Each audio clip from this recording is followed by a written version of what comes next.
There are matrices that cannot be diagonalized.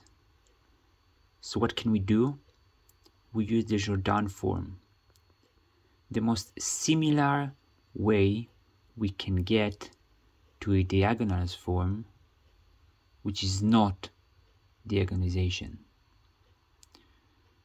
The Jordan form makes a diagonal blocks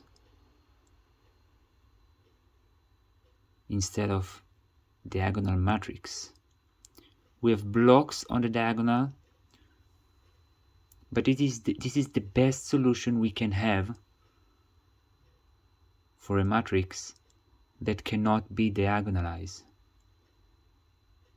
And we can always do that, but only above the complex space, the complex plane.